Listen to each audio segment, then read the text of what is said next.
जय श्री ओम नमः सिद्धेभ्य। ओम नमः सिद्धेभ्य। तज्जयति परम ज्योतिः समं समस्तैरनन्त पर्यायैः दर्पणतलैव सकलाः प्रतिफलति पदार्थमालिका यत्र परमागमस्य बीजं निषिद्धजात्यन्धसिन्धुर्विधानं सकलनयविलसितानां विरोधमथनं नमाम्यनेकान्तम् विरोधमथनं नमाम्यनेकान्तम्।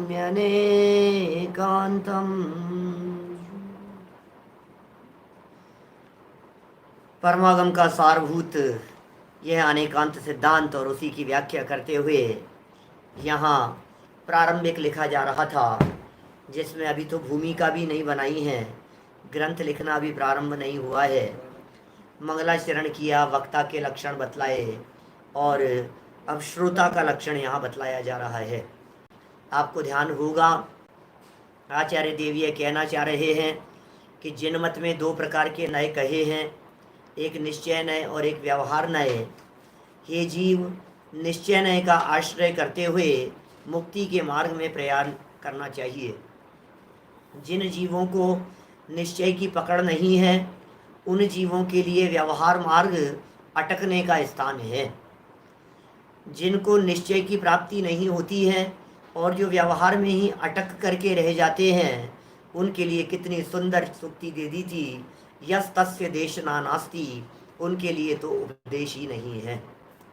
माणवक एव सिंहो, ये कहकर के कल बहुत सुंदर श्लोक यहाँ प्रस्तुत किया था, जिसमें कहा था कि बिलाव को ही जिस व्यक्ति ने सिंह समझ लिया है, ऐसे लोगों के लिए उपदेश नहीं है भाई।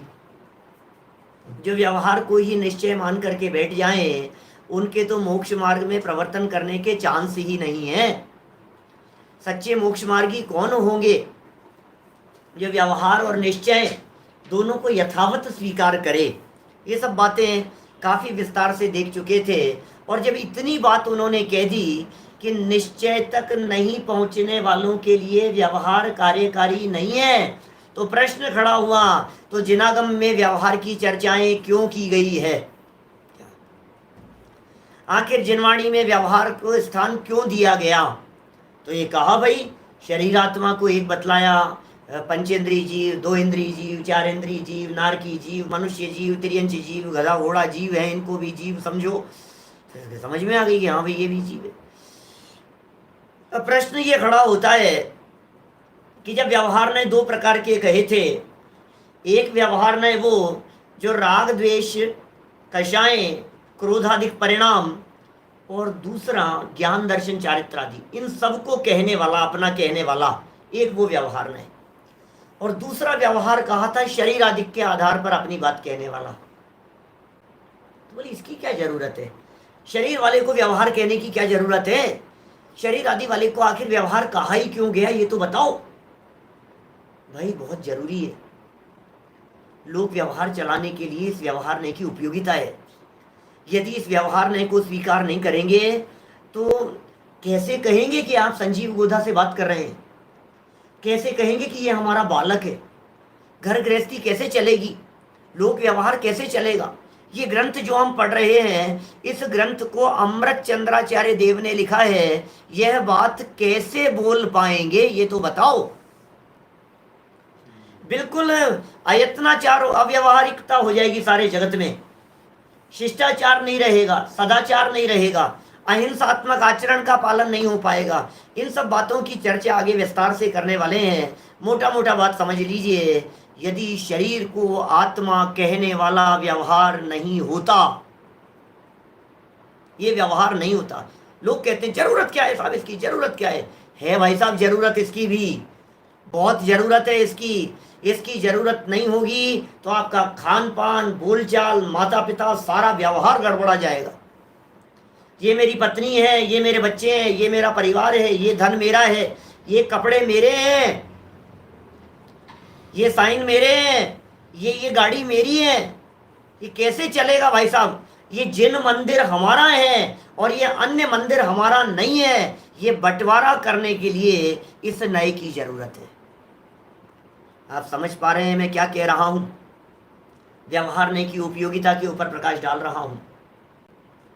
इस व्यवहार नए की उपयोगिता पर प्रकाश डाल रहा हूं, जो व्यवहार नए घर गृहस्थी को अपना कहता है, जो व्यवहार नए शरीर को अपना कह रहा है, जो शरीर सहित जीव को एक कह रहा है। समय सार ग्रंथ में इस तरह का प्रश्न उठाया गया। 26 नंबर गाथा में इस प्रकार का प्रश्न उठाया और 27 नंबर गाथा में जवाब दिया। 26 नंबर गाथा में केवलियों की स्तुति की चर्चा की। बोले साहब फिर तो यदि ये व्यवहार नए नहीं है तो फिर अनंत भगवान की स्तुति भी सच्ची नहीं हो पाएगी। 27 नंबर गाथा में जवाब दिया, अरे नादान, तू नए विभाग नहीं जानता है, देह चेतन एक है। ये व्यवहार का कथन है। 27 नंबर गाथा समय सार की। ये व्यवहार ने शरीर और आत्मा को एक नहीं कहेगा तो अनंत भगवान की स्तुति कैसे करेगा? ये कैसे बताएगा कि अनंत भगवान परम औदारिक शरीर वाले होते हैं? कैसे पहचाना आपने? ये हमारे मुनिराज हैं, ये आप कैसे पहचानोगे?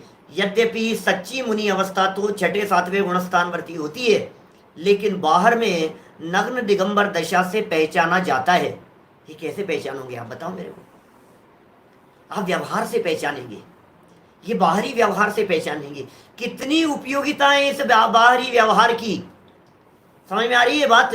माने ये बाहरी व्यवहार भी महत्वपूर्ण है, उपयोगी है, ये बात हम यहाँ बतलाना चाह रहे हैं। लेकिन उपयोगी होते हुए भी व्यवहार का आश्रय मत करना।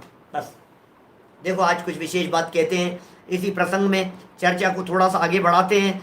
व्यवहार नए का निषेध किया, व्यवहार नए को अनुपयोगी बतलाया। अब कह रहे हैं श्रोता में कोई एक विशेष गुण होने चाहिए। पेज नंबर है हमारे यहाँ, इस पीडीएफ में है 33 और हार्ड कॉपी में है 12 नंबर, 13 नंबर का पेज है। 8 नंबर का श्लोक है। आपकी पुस्तकों में जो भी नंबर हो, गुजराती पुस्तकों में शायद 14 नंबर का पेज होगा। देखिए, यहां प्रश्न उत्पन्न होता है कि ऐसा श्रोता भी उपदेश के योग्य नहीं है, तो फिर कैसे गुण संयुक्त श्रोता होना चाहिए? इसका उत्तर देते हैं। भाई साहब आप ही बता दो फिर श्रोता कैसा होना चाहिए। हम व्यवहार में अटक करके रह गए और आपने तो कह दिया कि ये योग्य नहीं है, ये तो श्रोतापन के योग्य नहीं है, श्रोता के लक्षण नहीं है। श्रोता माने सुनने वाला। श्रोता मतलब समझ गए ना आप? सोता की चर्चा नहीं चल रही है और सरोता की चर्चा भी नहीं चल रही है। एक होता है सोता। सोता कौन? ऊँघने वाला, वो है सोता। समझ में आ रही है? एक होता है सरोता। सरोता जानते हैं आप क्या होता है? सरोता होता है काटने वाला। ये जो होती है ना सुपारी वगैरह, सुपारी को काटने वाला होता है सरोता, उससे काटते हैं। और एक होता है श्रोता। तो यहां सरोता की चर्चा नहीं है, यहां सोता की चर्चा नहीं है, यहां श्रोता की चर्चा है। आपने सुनी है ना ये बातें, पापी अधर्मी जीव को धर्म कथा न सुहाए, के ऊंघे के लड़ पड़े, के उठ बाहर जाए। सुनिए आपने ये बात?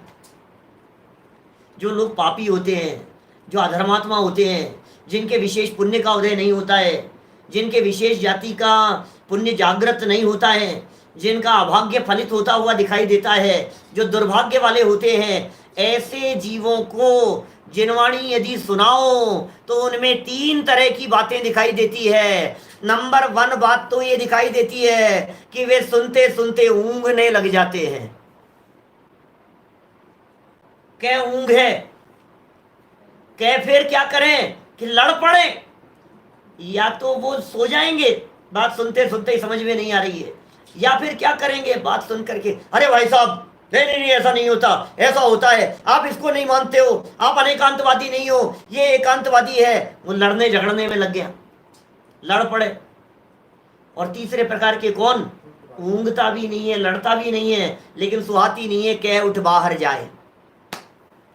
उठ करके बाहर चला जाता है, नहीं सवारी है। कोई काम आ जाता है उसको, दूसरा कोई फोन आ जाता है, उठ करके वो सब सारे जिनवाणी धरी रह जाती है और वो फोन आई हो जाता है। अब क्या करो बोलो, उदय उसका उसी प्रकार का है कि ये तत्व की बात सुन नहीं पाएगा वो। हम क्या करें, कितना भी तुम सुनाने का प्रयास करो, साथ में लाने का प्रयास करो, उंगली पकड़ करके लाने का प्रयास करो, किसी दोस्त को, किसी मित्र को, किसी रिश्तेदार को तत्व ज्ञान सुनने के लिए, जिनवाणी सुनने के लिए प्रेरित करो, लेकिन आपके प्रेरित करने से क्या होगा, उसका भी तो भाग्य चाहिए। जिसके भाग्य में होती है उसे जिनवाणी सुनने को मिलती है। क्या बहुत सही बात कही है। अच्छा वक्ता बनने के लिए अच्छा श्रोता होना आवश्यक है, सुनने वाला होना चाहिए व्यक्ति, सुनने वाला होना चाहिए। खूब सुनो। हमारे भारेली जी दादा तो ये कहते हैं, पहले कच्ची नहर बनो। क्या, कच्ची नहर बनो आप सबसे पहले। कच्ची नहर का मतलब है पहले खुद सूख लो, सीख लो, सोख लो।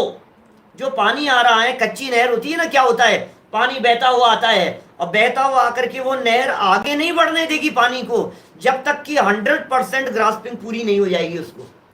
जब पूरी तरह से वो नहर ने सोख लिया, बोले अब आगे फ्लो बढ़ेगा पानी का, तो हमने पहले अच्छी तरह से सीख लिया, अब हम सिखाने के लिए तैयार है। तो सेकंड स्टेप पर आती है वो बात। यहाँ ये कह रहे हैं भाई, उपदेश कैसा सुनने योग्य है, कौन व्यक्ति ऐसा है जो सुनने योग्य है। सोते हुए व्यक्ति नहीं, लड़ने वाले व्यक्ति नहीं, ऊँग करके बाहर जाने वाले व्यक्ति नहीं, विनम्र भाव से सुनने वाले होने चाहिए। श्रोता के बहुत सारे गुण हैं। श्रोता के स्वरूप के संदर्भ में मोक्ष मार्ग प्रकाशक पेज नंबर 17 पर बहुत महत्वपूर्ण बातें इन्हीं टोडरमल जी साहब ने बहुत विस्तार से बताई है। शायद 2 प्रवचन हमारे उस टॉपिक के ऊपर उस प्लेलिस्ट में अवेलेबल हैं। श्रोता कैसा होना चाहिए, श्रोता की पात्रता किस प्रकार की होनी चाहिए, सुनने वालों की क्या क्वालिफिकेशन होनी चाहिए। अभी आप कहेंगे साहब सुनने की क्या क्वालिफिकेशन है, बटन दबाया और सुन लिया। पहले के समय में तो श्रोता इस तरह के होते थे, मंदिर में जाना पड़ता था, अष्टांग नमस्कार करके बैठना पड़ता था, जिनवाणी को विनय पूर्वक विराजमान करना पड़ता था, हाथ जोड़ करके बैठते थे वहां। ये तो श्रोता का स्वरूप हुआ करता था। और आज का तो जमाना ऐसा हो गया है, ये दिखा लाइव, अच्छा लो साहब चालू हो गए साहब, श्रोता हो गए साहब। हम तो लेटे हैं, पड़े हैं, बैठे हैं, सो रहे हैं, टांगे पसारे हुए हैं, खा रहे हैं। कई लोग तो ऐसे दिखते हैं जो भोजन चल रहा है और डाइनिंग टेबल पर रखा है और सुने जा रहे हैं। श्रोता है भाई साहब, श्रोता है, सुन भी रहे हैं और खा भी रहे हैं। अब क्या क्या बतलाएं भाई साहब, श्रोता कैसे होने चाहिए, कितनी विनम्रता होनी चाहिए, कितनी सरलता होनी चाहिए, जिनवाणी सुनने के पात्र जीवों में लक्षण किस प्रकार के होने चाहिए। अभी हम उस विस्तार में आपके बीच में नहीं जाना चाह रहे। यहाँ तो सिर्फ एक महत्वपूर्ण विशेषता की तरफ ध्यान आकर्षित कर रहे हैं। क्या, सिर्फ एक विशेषता की तरफ आपका ध्यान आकर्षित कर रहे हैं। श्रोता में कौन सी विशेषता होनी चाहिए, बोले व्यवहार और निश्चय का बैलेंस वाला होना चाहिए। बस बात खत्म। कुछ भी सुनो आप, आपके जीवन में बैलेंस होना चाहिए। पढ़ते हैं जरा 8 नंबर का ये श्लोक, बहुत महत्वपूर्ण श्लोक है और महत्वपूर्ण चर्चा है। व्यवहार निश्चय यह प्रबुद्ध तत्वेन भवति मध्यस्थः प्राप्नोति देशनायः सएव फलमविकलं शिष्यः। क्या कह रहे हैं, जो जीव व्यवहार निश्चय, व्यवहारनय और निश्चयनय को तत्वेन वस्तु स्वरूप से प्रबुद्ध यथार्थ रूप से जानकर मध्यस्थ भवती होता है, अर्थात निश्चयनय और व्यवहारनय के पक्षपात से रहित होता है। स माने वह, एव ही शिष्य देशनायः उपदेश का अविकलम संपूर्ण फलम प्राप्नोति फल प्राप्त करता है। उपदेश का यथार्थ फल कौन प्राप्त करेगा, देशना का सच्चा फल किसे मिलेगा। तीर्थंकर परमात्माओं की वाणी को सुनकर के भी कल्याण किसका होगा, समय सार को पढ़ करके भी किसका कल्याण होगा। रोजाना दैनिक व्याख्यान सुनकर के भी भला किसका होगा। ये कह रहे हैं जो जीव निश्चय और व्यवहार के बैलेंस को रख करके जिनवाणी को पढ़ते सुनते हैं उनका कल्याण होता है, ये कह रहे हैं यहां। देखो कितनी सुंदर बात कह दी है। टीका टीका की तरफ पढ़ता हूं, देखो आप पंक्तियां। यह व्यवहार निश्चय तत्वेन प्रबुद्ध मध्यस्थ भवति। जो जीव व्यवहार नय और निश्चय नय के स्वरूप को यथार्थ रूप से जानकर, ये बैलेंस हो गया। पहले व्यवहार को भी जाना, निश्चय नय को भी जाना। भाई जानना दोनों को है, ध्यान रखना। व्यवहार और निश्चय, दुनिया में सब तरह के लोग हैं। कुछ इस तरह के मूर्ख लोग नजर आते हैं जो निश्चय वाले होते हैं, कुछ ऐसे मूर्ख लोग होते हैं जो व्यवहार में अटके हुए होते हैं। दोनों का निषेध कर रहे हैं टोडरमल जी। मोक्ष मार्ग प्रकाशक 7वें अध्याय में दोनों का निषेध किया है। निश्चयवासी भी एकांती है, व्यवहारवासी भी एकांतवादी है, और हम अनेकांतवादी है। समझ में आ रही है बात? निश्चय नए वाले जो हैं जीव, जो अकेले निश्चय के पक्ष वाले हैं, दुनिया में पार्टियां बट गई है भाई साहब निश्चय व्यवहार के नाम पर। हम क्या करें? ये निश्चयवासी है, अरे ये तो निश्चय वालों का शिविर है, अरे ये तो निश्चय वालों के पंडित है, अरे ये तो निश्चय की बात करने वाले लोग हैं, अरे ये व्यवहार वालों का है। किसका शिविर लग रहा है भाई साहब? निश्चय वालों का है, व्यवहार वालों का। गांव गांव में इस प्रकार की पार्टियां नजर आ रही है और निश्चय व्यवहार के नाम पर झगड़ रहे हैं, लड़ रहे हैं, माथे फोड़ रहे हैं एक दूसरे के, लठ चल रहे हैं। बोलो आप गांव गांव में, तुम उनके यहाँ कैसे चले गए, तुम उनके यहाँ कैसे चले गए, उनके यहाँ चले जाओगे तो हम तुम्हारे व्यवहार नहीं रखेंगे, तुमसे संबंध तोड़ देंगे, तुम उनके यहाँ मत जाओ, तुम उनको मत सुनो। जब गांव गांव में झगड़े मचे, मेरा मतलब कि, और हमने क्या बात कही थी आपसे? विरोध मथनम नमाम्यनेकांतम। दूसरा श्लोक रोजाना मंगलाचरण के रूप में बोलते हैं भाई साहब। रोजाना याद करना, इस मंगलाचरण पक्का हो जाना चाहिए। परमागमस्य बीजम निषिद्ध जात्यंत सिंदुर्विधानम सकल नय विंसितानाम विरोध मथनम नमाम्य अनेकांतम। अरे भाई, हम उस अनेकांत को नमस्कार करते हैं जो विरोध को मत देता है। हम उस स्यादवाद को नमस्कार करते हैं। हम एकांतवादी नहीं हैं, हम अनेकांतवादी हैं। हम स्यादवादी हैं, हम अपेक्षा से बात करते हैं। हम निश्चय वाले नहीं, हम व्यवहार वाले नहीं। हम निश्चय और व्यवहार दोनों में बैलेंस रख करके बात करते हैं। निश्चय की बात को निश्चयवत स्वीकार करते हैं, व्यवहार की बात को व्यवहारवत स्वीकार करते हैं। दोनों स्वीकार करने योग्य है, दोनों ग्रहण करने योग्य है। और सुनो, अपनी भूमिका आने पर दोनों ही छोड़ने योग्य है। व्यवहार नय का विषय, व्यवहार नय का विकल्प दोनों छूट जाते हैं जब आत्मानुभूति होती है। निश्चय नय का विकल्प टूट जाता है, विषय बना रहता है। अब थोड़ी सूक्ष्म बातें आएगी, चर्चा तो करेंगे, लेकिन इतना समझ लेना आप, निश्चय नय और व्यवहार नय, ये दोनों ही नय हैं। नय, नयति, नयति ले जाने का काम कर रहे हैं। कहां तक? वस्तु तक ले जाने का काम कर रहे हैं निश्चय और व्यवहार नय। इसलिए अटको मत दोनों में से कहीं भी। निश्चय का पक्ष रख करके एकांतवादी मत बनो, व्यवहार का पक्ष रख करके एकांतवादी मत बनो। अकेले व्यवहारवासी नहीं, निश्चयवासी नहीं, निश्चय और व्यवहार ऐसा होना चाहिए जीवन में। ये बात यहां कह रहे हैं। देखो आप, जो जीव व्यवहार नय और निश्चय नय के स्वरूप को, व्यवहार भी समझो, निश्चय नय भी समझो। कोई ऐसे होते हैं जो ये कहते हैं भाई साहब क्रिया करो, क्रिया करो। आप तो, अरे क्या रखा है यार, आप तो सुनो हमारी बात, तुम तो करो यार, पालन करो। समझना क्या है? कुछ ऐसे होते हैं जो ये कहते हैं सब समझ रखा है, जो ये कह रहे हैं करो मत, समझो समझो समझो। समझने में लगे हैं, करने का निषेध करने वाले। और दूसरे प्रकार के मूर्ख लोग, करना नहीं समझने की बात करने वाले। दोनों प्रकार के लोगों को बनारसी दास जी ने मूर्ख कहा है। ये वे बनारसी दास जी हैं जो अकबर बादशाह के साथ, बादशाह अकबर, उसके साथ में चेस खेलते थे, शतरंज खेलते थे। अकबर बादशाह के 9 रत्नों में से एक थे बनारसी दास जी। वे बनारसी दास जी क्या कहते हैं? वे बनारसी दास जी कहते हैं, जे बिन ज्ञान क्रिया अवगाहे, जे बिन क्रिया मोक्ष पद चाहे, और जे बिन मोक्ष कहे मैं सुखिया, सो अजान मूढ़न में मुखिया। याद कर लेना 2 लाइनें, मूर्खों के संबंध में कह रहे हैं। कौन कौन सी? जे बिन ज्ञान क्रिया अवगाहे, क्या समझते नहीं है। अरे भाई पूजा करो, भाई पूजा करो। अरे भाई पूजा में क्या बोल रहे हो, तुम्हें पता है क्या? क्या तुम ना पिछान्या आन मान्या देवी विविध प्रकार जी और पूजे जा रहे? बोलो, इसको कुछ होश नहीं है। ये कहता है किसने देखे साहब स्वर्ग नरक, किसने देखे साहब विदेश क्षेत्र, किसने देखे विद्यमान 20 तीर्थंकर? अब फिर कह रहा है विद्यमान श्री 20 तीर्थंकर सिद्ध प्रभु के गुण गाऊं। इसको कुछ पता नहीं है, इसको कुछ होश नहीं है। समझ में आ रही है बात? इसको कुछ विचार विवेक नहीं है, क्या बोल रहा है, क्या पूजा कर रहा है, क्या भक्ति कर रहा है, क्या स्तुति कर रहा है, क्या पाठ बोल रहा है, पाठ का अर्थ क्या है, इसकी विषय वस्तु क्या है, समझना कुछ नहीं है। करते रहो करते रहो करते रहो बस। भाई समझ के करो। पहले प्रकार के मूर्ख कौन कह दिए? जे बिना ज्ञान के क्रिया क्रिया क्रिया अवगाहे। पहले मूर्ख, ज्ञान नहीं है और क्रिया कर रहा है। जे बिन ज्ञान क्रिया अवगाहे। और दूसरे प्रकार के लोग वो कहते हैं अरे यार समझो, आप तो करने वरने में क्या है, कुछ करना नहीं है, समझना है बस, जितना करना है उतना, करना कुछ नहीं है, समझो। जे बिन क्रिया मोक्ष पद चाहे।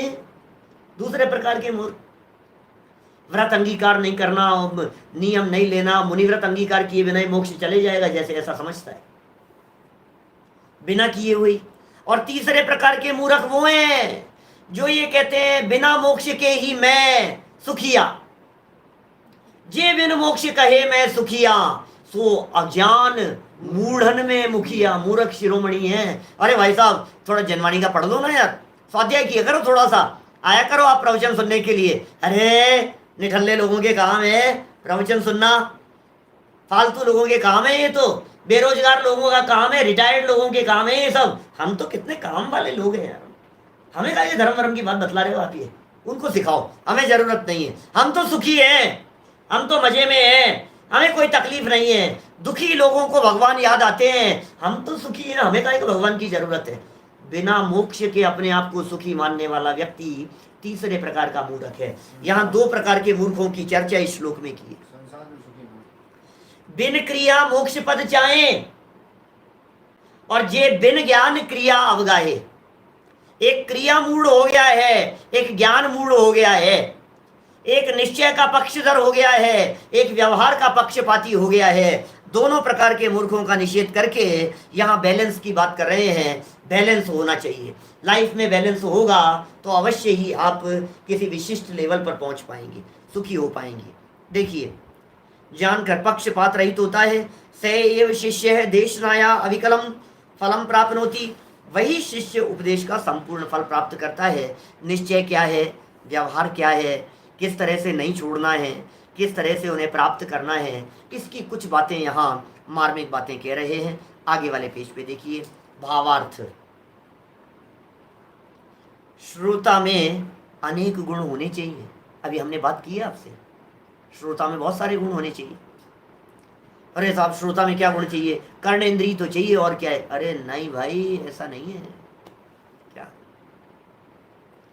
कह रहे? लास्ट लाइन फिर से, वही शिष्य उपदेश का संपूर्ण फल प्राप्त करता है। भावार्थ में बतलाएंगे, उपदेश का संपूर्ण फल प्राप्त करने का मतलब अनुभव करना। उपदेश का संपूर्ण फल प्राप्त करने का मतलब मोक्ष मार्ग प्रकट कर लेना। उपदेश के संपूर्ण फल को प्राप्त करने का मतलब मुक्ति को प्राप्त कर लेना। उपदेश का फल क्या चीज है? उपदेश काय के लिए है बताओ मेरे को? सुखी हो जाना, अतीन्द्रिय आनंद की प्राप्ति कर लेना। कौन समझेगा? दोनों को यथा योग्य अपनाएगा, व्यवहार को व्यवहार के लेवल पर, निश्चय को निश्चय के लेवल पर। दोनों को बराबर नहीं कह रहे हैं। ये गाथा जो है आगे जो प्रस्तुत कर रहे हैं, सुनो जरा, पढ़ते हैं, अभी आएगी बात चर्चा। श्रोता में अनेक गुण होने चाहिए, परंतु व्यवहार और निश्चय को जानकर एक पक्ष का हठाग्रही रूप न होने का गुण मुख्य रूप से होना चाहिए। ये बड़ा गजब का गुण है। हठाग्रही नहीं हो वे श्रोता। नहीं नहीं आपने ऐसा क्यों कह दिया, नहीं नहीं आपने ऐसी बात कैसे कह दी, ये बात तो बिल्कुल बराबर नहीं है। आत्मा तो खाता पीता ही नहीं है, क्या बात कर रहे हो आप? तो शुद्ध आत्मा की बात करो। अरे भाई रात्रि भोजन का त्याग करो, अरे भाई यमी गंध का त्याग करो, अरे भाई आपका खान पान और आचरण शुद्ध करो, अरे भाई सप्त व्यसनों के त्यागी बनो। अरे भाई मांस मदिरा का सेवन आपकी लाइफ में नहीं होना चाहिए। भाई ये मोटा मोटा जैन आचार है, इसका तो फॉलो करो। हे भाई रोजाना नित्य देव दर्शन करो। समझ में आ रही है बात? ये मोटा मोटा आचार तो फॉलो करो, षट आवश्यकों का पालन तो करो, इसके बिना तो तुम श्रावक कहलाने के योग्य नहीं हो। देव पूजा, गुरुपास्ती, स्वाध्याय, संयम, तप, दान, रोजाना स्वाध्याय तो किया करो। अब कहो स्वाध्याय में क्या है? ये तो जड़ की क्रिया है। उपवास में क्या है? ये तो जड़ की क्रिया है। व्रत में कोई दम नहीं है। अणुव्रत और महाव्रत तो आश्रव परिणाम है, इनमें कोई दम नहीं है। तो बेटा तू बिना अणुव्रत और महाव्रत धारण किए बिना मोक्ष चला जाएगा क्या? ये बता, बोल। जड़ की क्रिया है ना, वो अनुपयोगी है ना, वो काम की नहीं है ना। अणुव्रत नहीं चाहिए ना, महाव्रत नहीं चाहिए ना। दूसरा व्यक्ति ऐसा, वो ये कहता है समझो मत, काय का शुद्धोपयोग और कुछ, तुम तो अणुव्रत ले लो। तो भैया दोनों ही प्रकार के मूर्ख लोग हैं, क्या कहें? समझ भी चाहिए, क्या समझ भी होनी चाहिए, और तदनुसार बाह्य प्रवर्तन भी होना चाहिए। जिस तरह से बुद्धिपूर्वक दुकान पर जाता है, व्यापार करता है, उसी प्रकार से बुद्धिपूर्वक जिनेंद्र देव के दर्शन करना भी तेरा कर्तव्य होना चाहिए। जिस तरह से बुद्धिपूर्वक तो न्यूज़पेपर पढ़ता है, उसी तरह से बुद्धिपूर्वक और विकल्प पूर्वक प्रतिदिन शास्त्र स्वाध्याय भी तेरा कर्तव्य होना चाहिए। जिस तरह से पढ़ करके भी जो प्रयोजनभूत बात होती है उसे अंगीकार करता है, उसी तरह से नियमित स्वाध्याय करते हुए भी तेरी जो प्रयोजनभूत आत्म तत्व के अंगीकार वाली बात है उसे सर्वाधिक बल से ग्रहण करना चाहिए। माने ये बात को समझना बहुत जरूरी है। समझो और समझ आओ, ये बहुत जरूरी है। समझ में आ रही है भाई? 34 नंबर पेज पर कहा भी है, बहुत सुंदर एक गाथा यहाँ प्रस्तुत की है। मुझे लगता है अमृत चंद्राचार्य देव की बहुत प्रिय गाथाओं में से एक है, और इसी गाथा को उन्होंने समय सार ग्रंथ में भी कोट किया है। आपको जानकर के आश्चर्य होगा, मार्मिक बात कह रहा हूँ। पूरे समय सार ग्रंथ की 415 गाथाओं की टीका लिखते हुए अमृत चंद्राचार्य देव ने कहीं भी किसी भी ग्रंथ की किसी भी गाथा को, किसी भी श्लोक को, किसी भी लाइन को कहीं भी कोटेशन के रूप में प्रस्तुत नहीं किया। जो लिखा उन्होंने स्वयं ही लिखा। टीका खुद लिखी, व्याख्या खुद लिखी, कलश खुद लिखे, सब जो कुछ लिखा उन्होंने खुद के चिंतन से सारी बातें लिखी। कहीं किसी और की बात को कोट करके नहीं लिखा। लेकिन सिर्फ एक जगह पर ये टीका लिखते समय ये जय जिणमयम पवज्य है, इस गाथा को उन्होंने उठा करके कोट किया। इसका मतलब उनकी दृष्टि में ये गाथा कितनी महत्वपूर्ण होगी, ये विचारनीय बात है। अमृत चंद्राचार्य की बात कर रहा हूं मैं, क्या अमृत चंद्राचार्य की दृष्टि में ये गाथा कितनी महत्वपूर्ण है, याद करना ये गाथा कितनी सुंदर है। जय जिणमयम पवज्य है तामा व्यवहार निश्चय मुये। मुण है, हमने जो गाथा याद की है ना, वहां मुण है शब्द है, यहाँ मुय है शब्द है, कोई बात नहीं। एक वेणा छे जय तिथम अन्नेण पुण तच्चम। एक के बिना तीर्थ का लोप हो जाएगा, दूसरे के बिना तत्व का लोप हो जाएगा। सुनो, यदि तुम जिन मत को, जैन शासन को प्रवर्ताना चाहते हो तो दोनों में से एक को भी मत छोड़ो। क्या हमारा मूल प्रयोजन तो शुद्धोपयोग है, मूल प्रयोजन तो आत्मानुभूति है, मूल प्रयोजन तो वस्तु तत्व तक पहुंचना है। क्या समझ में आ रही है बात? ये तो मूल प्रयोजन है हमारा, असली बात तो वही है, असली काम तो वो है। मार्ग और मार्ग फल, अभी तो मार्ग है, व्यवहार ने तो मार्ग है, तो निश्चय ने मंजिल है। क्या कि निश्चय के जस्ट बाद में जो है वो मंजिल है। मार्ग तो दोनों है, मार्ग एवं मार्ग फल। नियम सार की गाथा है, बहुत सुंदर। सुनो जरा इस गाथा के माध्यम से क्या कहने हैं। बहुत ही मार्मिक गाथा है भाई, हमें तो बहुत प्रिय है ये गाथा। जय जिणमयम पवज्य है, गाथा सुनना और याद करना। जय मतलब यदि, जिणमयम जिन मत में, जिन मत को पवज्जह प्रवर्ताना चाहते हो। जयी जिणमयम पवज्जह, यदि जिन मत को प्रवर्ताना चाहते हो, ताम ताम तो, मां माने नहीं, व्यवहार निश्चय मुणे हैं, मुणे हैं मुय है, व्यवहार और निश्चय को छोड़ो, मां मत छोड़ो। आप यदि सच में जिन मत का प्रवर्तन करना चाहते हो, आप यदि सच में जिन मत को प्रवर्ताना चाहते हो, आप यदि ये चाहते हो सच में कि जिन धर्म की ध्वजा पताका फहरती रहे, तो क्या कह रहे हैं, व्यवहार और निश्चय दोनों में से एक को भी मत छोड़ो। कितनी गजब की बात कह दी है। अब इस गाथा को पढ़ करके लोग कहते हैं देखो देखो कितना स्पष्ट कहा है, व्यवहार भी छोड़ने लायक नहीं है, निश्चय भी छोड़ने लायक नहीं है, व्यवहार भी छोड़ने लायक नहीं है, दोनों एक समान है, दोनों एक समान है। दोनों को एक समान कहने वाले उभयावासी है क्या?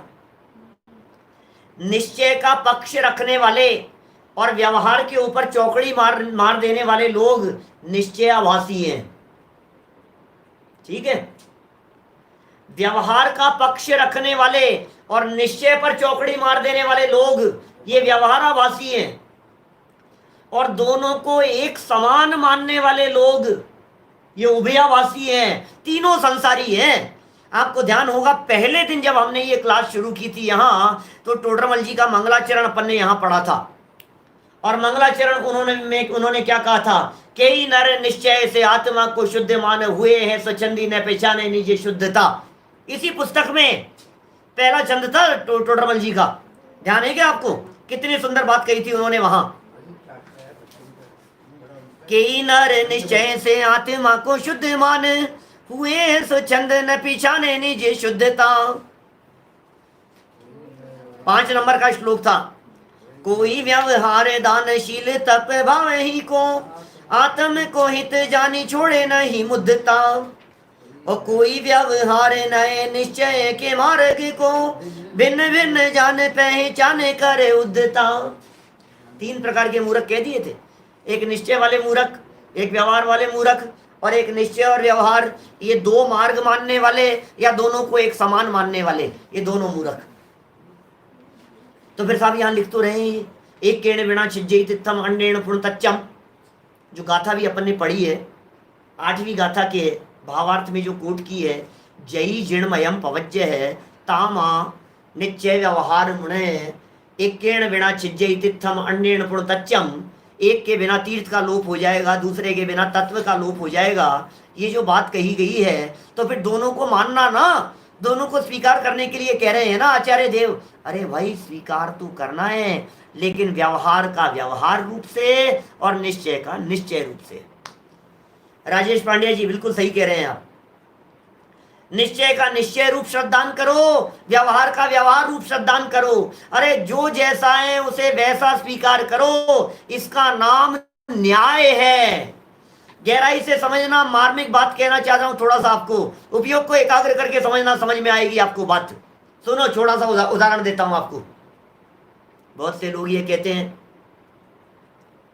अभी प्रवर्तन का अर्थ भी करेंगे, अभी धैर्य रखिए, अभी अपने पढ़ा नहीं है वो श्लोक, 2-4 अभी है अपने पास में 10-15 मिनट, आपको सारी बात बिल्कुल स्पष्ट हो जाएगी, वस्तु स्थिति पूरी आपके सब समझ में आ जाएगी। थोड़ा सा धैर्य रखिए। देखो बात क्या है यहाँ पर, हम ये कह रहे हैं अज्ञानी मूर्ख व्यक्ति दोनों को समान मान रहा है, व्यवहार और निश्चय दोनों एक जैसे, दोनों एक जैसे। भाई साहब देखो शास्त्र में लिखा है, तामा व्यवहार निश्चय मुणे, व्यवहार और निश्चय दोनों को मत छोड़ो, दोनों को मत छोड़ो, दोनों को पकड़ करके चलो। अरे भाई लेकिन एक समान कहां लिखा है इसमें? तू एक समान मान रहा है, ये तेरी मूर्खता है। दोनों एक समान नहीं हो सकते हैं कि नहीं साहब एक को भला मानोगे एक को खोटा मानोगे तो अन्याय कर रहे हो आप, दोनों नए हैं, दोनों को बराबर मानना चाहिए। कि नहीं भाई, इसे अन्याय नहीं कहते। जब दोनों एक ही हो जाएंगे तो 2 की जरूरत क्या है? समझ में आ रही है बात? कक्षा में पढ़ते हैं ना विद्यार्थी, न्याय अन्याय जानते हो आप क्या होता है? एक कक्षा में विद्यार्थी पढ़ रहे हैं, क्या 50 विद्यार्थी पढ़ते हैं, परीक्षा हुई, रिजल्ट आया, 2 विद्यार्थी फेल हो गए, ये समझ लो आधी क्लास फेल हो गई, आधी क्लास पास हो गई।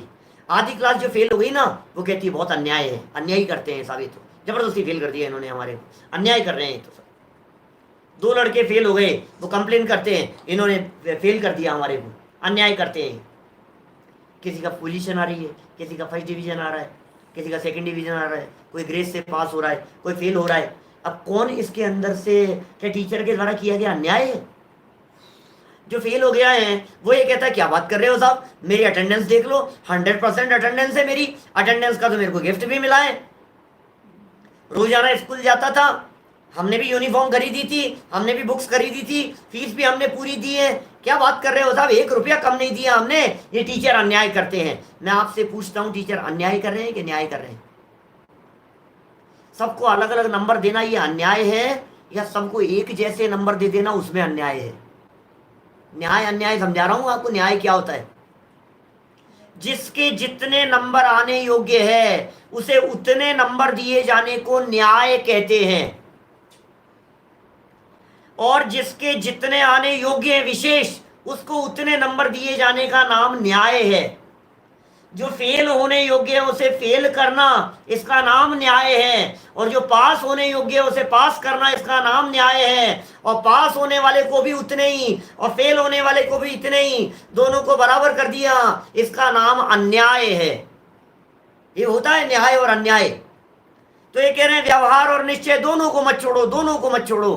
तो भाई समान मानने के लिए कहा कह रहे हैं, व्यवहार को व्यवहार जैसा मानो, निश्चय को निश्चय जैसा मानो, जो जैसा है उसे वैसा स्वीकार करो, इसका नाम न्याय है। सीधी सी बात है। ये प्रवर्ताना क्या होता है? ये प्रवर्ताना शब्द का क्या अर्थ है? और तीर्थ प्रवर्तन और तत्व प्रवर्तन, देखो अर्थ पढ़ते हैं नीचे, आपकी बात समझ में आएगी क्या कहना चाह रहे हैं यहाँ पर। बहुत महत्वपूर्ण शब्द हैं। कहाँ की है ये गाथा, कहाँ से उठाई है? पंडित प्रवर आशाधर जी कृत अनगार धर्मामृत नाम का एक ग्रंथ है। आशाधर जी, पंडितों में आशाधर जी से पुराने किसी पंडित का नाम मेरे ख्याल में नहीं आता। जिसने कोई साहित्य सृजन किया हो, जिसने कुछ लिखा हो, जिसकी लेखनी का कोई विषय बना हो, ऐसा आशाधर जी से पुराना कोई विद्वान मेरे ख्याल में नहीं आता।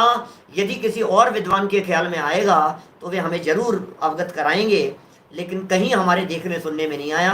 1000 वर्ष पहले हुए हैं लगभग ये आशाधर जी। ऐसा कहते हैं गृहस्थ दशा में अमृत चंद्राचार्य के गुरु थे आशाधर जी। इन आशाधर जी ने ही अमृत चंद्राचार्य के लिए ठाकुर शब्द का प्रयोग किया है, जिससे इस बात का अनुमान लगाया जाता है कि अमृत चंद्राचार्य किसी राजघराने से, किसी क्षत्रिय परिवार से संबंधित होने चाहिए। बाकी तो कोई और विशेष परिचय तो मिलता नहीं है। उन अमृत चंद्राचार्य की बात कर रहा हूं जो अमृत चंद्राचार्य यहां हुए हैं, जिनका ये ग्रंथ पढ़ रहे हैं अपन, पुरुषार्थ सिद्धियोपाय ग्रंथ पढ़ रहे हैं। देखिए लगभग 900-1000 साल पुराने हुए हैं ये विद्वान। उन्होंने उसके अनगार धर्मामृत के प्रथम अध्याय का 18 नंबर के पृष्ठ पर ये उद्धृत की हुई गाथा है। यदि तू जिन मत में प्रवर्तन करना चाहता है, यदि तू ये चाहता है कि जिन मत में प्रवर्तन करें, तो व्यवहार और निश्चय को मत छोड़। यदि निश्चय का पक्षपाती होकर, सुनना क्या कह रहे हैं, निश्चय का पक्षपाती माने अकेले निश्चय का यदि तूने पक्ष रखा, क्या व्यवहार को छोड़ेगा तो रत्नत्रय रूप धर्म तीर्थ का अभाव हो जाएगा। क्या? और यदि व्यवहार का पक्षपाती होकर निश्चय को छोड़ेगा तो शुद्ध तत्व स्वरूप का अभाव होगा। देखो भाई, आगे की लाइनें पढ़ने के पहले ये समझ लो, व्यवहार के बिना तीर्थ का लोप हो जाएगा और निश्चय के बिना तत्व का लोप हो जाएगा। ये हमारे पूछ रहे हैं सामने से, राजचंद्र जी कब हुए थे? श्रीमद राजचंद्र जी तो अभी हुए 150 साल पहले। 150वां वर्ष मनाया है अपन ने श्रीमद राजचंद्र जी का जन्म शताब्दी वर्ष। श्रीमद राजचंद्र जी का अभी 2 साल पहले 153 साल हुए होंगे, इससे ज्यादा नहीं हुए, इतना ही है। श्रीमद राजचंद्र जी का तो अभी का काल है। और भी जो भी है बहुत पुराने विद्वानों के अंदर अपने नहीं। देखो इसमें क्या है, बात समझने की कोशिश करना। हमारे पास जो विद्वानों की परंपरा दिखाई दे रही है ना, उसमें यहाँ से चलें अपन, थोड़ा सा पीछे चले हैं तो यहाँ से चलें, जैसे अपन बाबू जुगल किशोर जी से भी ऊपर चलो, गुरुदेव श्री तक पहुंचो, लालचंद भाई वगैरह को सबको क्रॉस करते हुए फिर और ऊपर चलो तो अपन पहुंच गए दौलत राम जी जैसे विद्वान, प्रसिद्ध विद्वानों की बात कर रहा हूँ। फिर और ऊपर चले तो टोडरमल जी के ऊपर पहुंच गए, और ऊपर चले तो बनारसी दास जी के ऊपर पहुंच गए, और बनारसी दास जी के भी गुरुओं में यदि हम बात करें तो पांडे राजमल जी पे पहुंच गए, कलश टीकाकार। और पांडे राजमल जी से और बीच में हेमराज जी वगैरह और ये सब जो हैं और भी विद्वान हुए हैं, बीच में ध्यानत राय जी, बुद्धचंद जी, ये सब और कई विद्वान हुए हैं। और फिर उन गोपाल दास जी बरैया भी हुए हैं, मतलब समझ लो आप गुरुदेव से पहले जाकर के देखें तो गोपाल दास जी बरैया हैं, वर्णी जी हैं, ऐसे लोग सब। अब कहाँ तक पहुंच गए अपन? बनारसी दास जी, बनारसी दास जी के गुरु की दृष्टि से देखें अपन तो पहुंच गए अपन पांडे राजमल जी। अब पांडे राजमल जी से ऊपर देखें तो फिर कोई अपने को कोई और कोई विद्वान को एक आध दिखे तो फिर कोई दिखते नहीं है, और फिर सीधे मिलते हैं अपने को आशाधर जी, ऐसा है। चलिए खैर कोई बात नहीं, अभी उस चक्कर में ये सब इतिहास की बातें हैं। यहाँ तो बात ऐसी है, तीर्थ का लोप हो जाएगा और तत्व का लोप हो जाएगा। What is the meaning of तीर्थ? तीर्थ क्या चीज है? तीर्थ माने क्या है? शिखर जी, शिखर जी नहीं रहेगा। कोई व्यक्ति यदि व्यवहार को नहीं मानेगा तो क्या शिखर जी नहीं रहेगा? क्या क्या व्यवहार को यदि नहीं मानेगा तो तीर्थ का लोप हो जाएगा, तो क्या सम्य शिखर जी नहीं रहेगा, कि गिरनार जी नहीं रहेगा, कि पावापुर जी नहीं रहेगा? यार ये क्या लेना देना है? सुनो, तीर्थ कहते हैं उपदेश की परंपरा को, उसका नाम है तीर्थ। और तत्व कहते हैं शुद्धात्मा के अनुभव को। तो तीर्थ का लोप हो जाएगा, माने उपदेश प्रक्रिया नहीं होगी, क्योंकि व्यवहार नए का काम बोलने का है, व्यवहार नए का काम प्रतिपादन करने का है, व्यवहार नए का काम समझाने का है। समझ में आ रही है बात? व्यवहार नए प्रतिपादक है, बोलने वाला है, व्यवहार नए निश्चय तक पहुंचाता है। तो व्यवहार के बिना निश्चय का लोप हो जाएगा, इसका मतलब समझ रहे हैं आप? उपदेश प्रक्रिया नहीं रहेगी, धर्म तीर्थ का प्रवर्तन नहीं होगा, तीर्थंकर परमात्माओं की दिव्य ध्वनि नहीं होगी, ये व्यवहार का लोप हो जाएगा। व्यवहार के बिना तीर्थ का लोप हो जाएगा। और तत्व माने क्या है? तत्व माने होता है शुद्ध आत्म तत्व का अनुभव, उसे कहते हैं तत्व, उसका लोप हो जाएगा। तीर्थ और तत्व के इस प्रकार के अर्थ आचार्यों ने किए हैं शास्त्रों में, हम हमारे मन से अर्थ नहीं बतला रहे हैं। एक जगह पर दूसरे प्रकार का अर्थ भी किया गया यहां तीर्थ और तत्व के संदर्भ में। बोले तीर्थ के संदर्भ में कहते हैं मोक्ष मार्ग की पर्याय, उसका नाम है तीर्थ। तीर्थ किसे कहते हैं? चलो तीर्थ की चर्चा करो। तीर्यते जायते अनेनिति तीर्थम, ये तीर्थ की व्युत्पत्ति है जनागम में जो मिलती है, शास्त्रों में हमारे को मिल रही है। तीर्थ किसे कहते हैं? पता है शिखर जी तीर्थ क्यों हो गया? गिरनार तीर्थ क्यों है? बतला मेरे को। पावापुर जी तीर्थ क्यों है? जहां से कोई जीव तिर गए हों उसका नाम तीर्थ है। तो असली तीर्थ तो है रत्नत्रय, क्योंकि रत्नत्रय से तिरा जाता है। सम्यक दर्शन, सम्यक ज्ञान और सम्यक चारित्र, इस रत्नत्रय का नाम है असली तीर्थ। समझ में आ रही है? रत्नत्रय को वास्तविक तीर्थ कहते हैं। और रत्नत्रय रूपी तीर्थ के माध्यम से जिन जीवों ने निर्वाण की प्राप्ति की, अब जिस जगह पर बैठ करके की थी उसे भी व्यवहार से तीर्थ कह देते हैं। तो असली तीर्थ तो हो गया रत्नत्रय। तो तीर्थ का लोप हो जाएगा, माने रत्नत्रय रूप पर्याय का लोप हो जाएगा। और तत्व कहते हैं शुद्ध आत्म तत्व को। त्रिकाली ध्रुव आत्म तत्व का नाम है तत्व, वो है वस्तु। तो तीर्थ का लोप हो जाएगा माने मोक्ष मार्ग नहीं रहेगा, और तत्व का लोप हो जाएगा इसका मतलब वो वस्तु नहीं रहेगी, वो आत्मा नहीं रहेगा। समझ में आ रही है बात?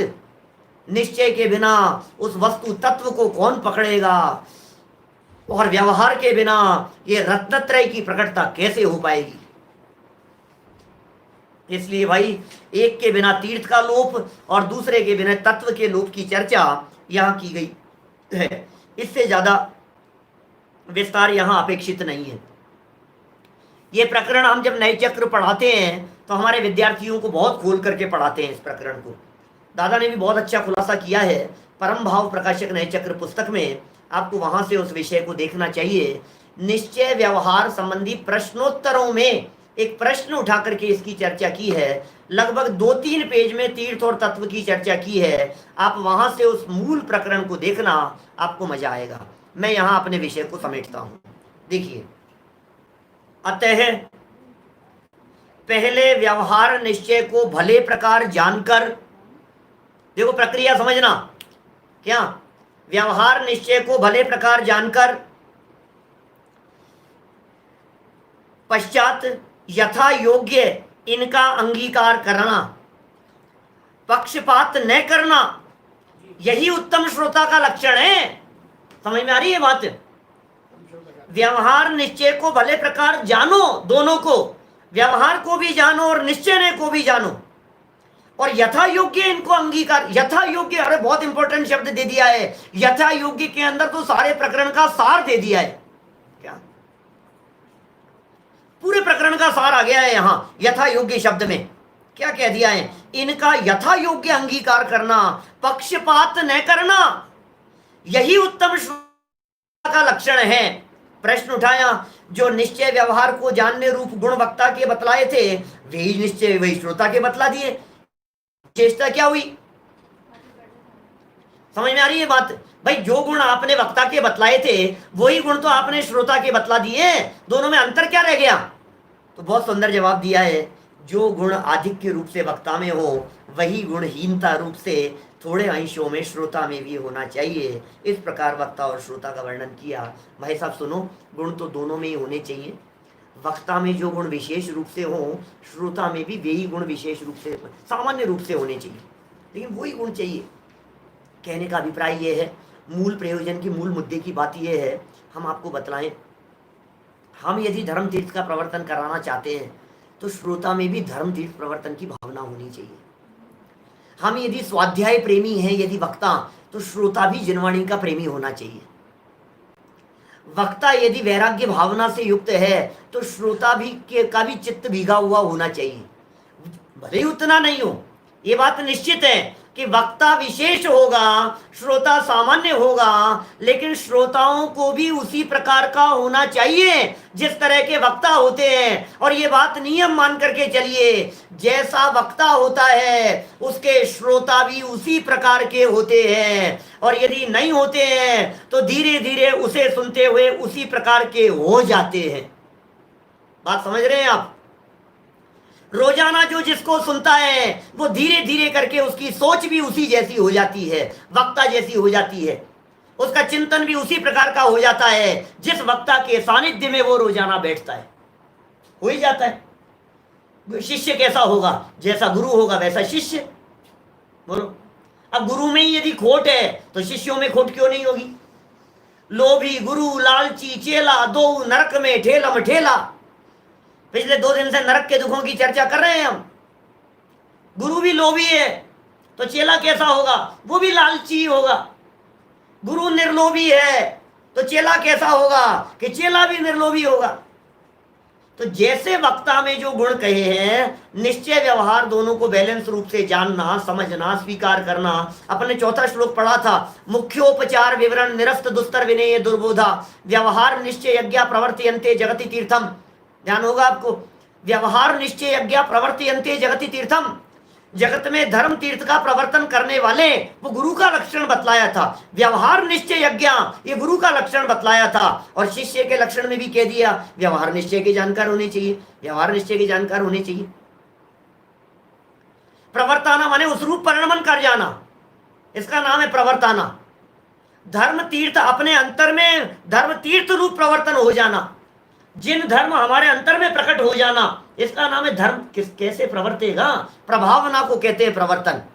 लौकिक में भी प्रभावना हो और अंतरंग में भी प्रभावना हो। जिनके अंतर में प्रभावना होती है उनके माध्यम से बाहर में प्रभावना होती हुई देखी जाती है। इन्हीं अमृत चंद्राचार्य देव ने आगे चल करके जब सम्यक दर्शन के 8 अंगों की चर्चा करेंगे तो कहेंगे आत्मा प्रभावनीयो रत्नत्रय तेजसा, ऐसा श्लोक कहेंगे आगे चल करके। रत्नत्रय के तेज से आत्मा की प्रभावना करना, उसका नाम असली प्रभावना है, प्रभावना है। ये प्रभावना कब होती है? जब अंदर में रत्नत्रय होता है, भेद विज्ञान होता है, जब निश्चय स्वरूप बात अंतर में पकड़ में। ऐसे ही गुण कुछ हीनता रूप थोड़े अंशों में श्रोता में भी होने चाहिए। इस तरह से अभी तो ग्रंथ का प्रारंभ नहीं किया है, अभी तो वक्ता श्रोता के स्वरूप बतलाए और मंगलाचरण पूरा हुआ। अब कल से हम यहाँ प्रारंभ करेंगे, इस ग्रंथ का प्रारंभ शुरुआत करेंगे। प्रारंभ में भी ग्रंथ की शुरुआत नहीं होगी, प्रारंभ में भी भूमिका बनाएंगे। अभी तो कुछ श्लोकों में, और कुछ श्लोकों में भूमिका बनाने के बाद फिर 5-7 दिन बाद में फिर चालू करेंगे असली व्याख्यान। तो हम सब कल से इस ग्रंथ को प्रारंभ करने के लिए तैयार हैं। हम सभी निश्चय और व्यवहार दोनों नयों को जानकर, दोनों के बैलेंस पूर्वक अपने जीवन को सफल सार्थक करते हुए, आत्म कल्याण करते हुए शीघ्रता से मुक्ति की प्राप्ति करें। इसी भावना से बात को यहीं विराम देता हूँ। ओम नमः सहजानंदी शुद्ध स्वरूपी अविनाशी हूँ आत्म स्वरूप, सहजानंदी शुद्ध स्वरूपी अविनाशी हूँ आत्म स्वरूप, सहजानंदी शुद्ध स्वरूपी अविनाशी हूँ आत्म स्वरूप।